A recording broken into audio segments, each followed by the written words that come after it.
चली गई थी तुम? अरे तुम्हारे सामने ही तो बड़ी बीबी ने बुलाया था मुझे। तो बात सुन के वापस क्यों नहीं आई? वहाँ चिपक के बैठी क्यों रही? वो चाय देनी थी ना उस मुंशी के बच्चे को। ये मुंशी का बच्चा क्या होता है?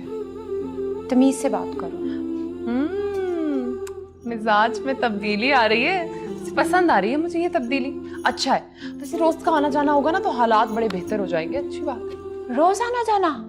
हाँ, वो काम जो इतना बाकी है घर में। अच्छा रुको, मैं चाय देकर आती हूँ। नहीं, रहने दो। रहने क्यों दो? हजूरी दे आई थी चाय। ओह अच्छा।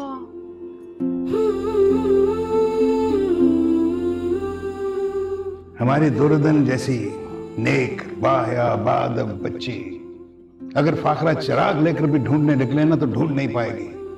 हमें पूरा यकीन है कि वो इनकार नहीं कर सकेगी।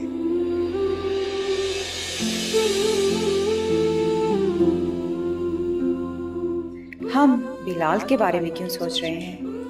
हम एक नवाबजादी और वो हमारे मुंशी का बेटा। भला इसका और हमारा क्या जोड़?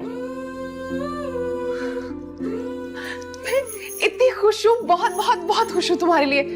तुम ब्याह के गोरों के देश चली जाओगी और वहां पे कितनी बदल जाओगी ना। लेकिन तुम।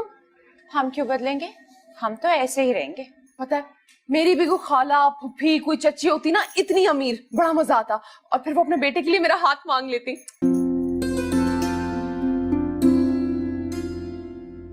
ऐसे क्या देख रही हो? तुम्हारे कपड़े बहुत पुराने हो रहे हैं और तुम्हारे पास कोई ढंग का जोड़ा तो होगा नहीं पहनने के लिए। कुछ करना होगा, हमें शॉपिंग पे जाना होगा। क्या कह रही हो? पागल तो नहीं हो गई? अरे मैं ज़ेब बीबी से खुद बात कर लूंगी। हम तुम्हारे लिए शॉपिंग पे जाएंगे, अच्छे से कपड़े खरीदेंगे और मैं उनकी बहुत अच्छी सिलाई करके दूंगी तुम्हें, प्रॉमिस। काश। अच्छा इधर आओ, बैठो। अस्सलाम वालेकुम। वालेकुम अस्सलाम। मैं अब्दुल करीम की बहू हूँ।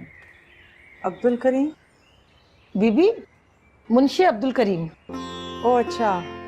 हजूरी इन्हें अंदर बिठाइए। जी जी बीबी, इनके साथ ना वो मुंशी अब्दुल करीम और बिलाल भी आए हैं। आप ऐसा करें, आप इन्हें अंदर लेके जाइए, हम नवाब साहब को इतला भी कर देते हैं और साथ में बैठक का दरवाजा भी खोल देते हैं। जी आप बुलाइए, आप मेरे साथ आइए।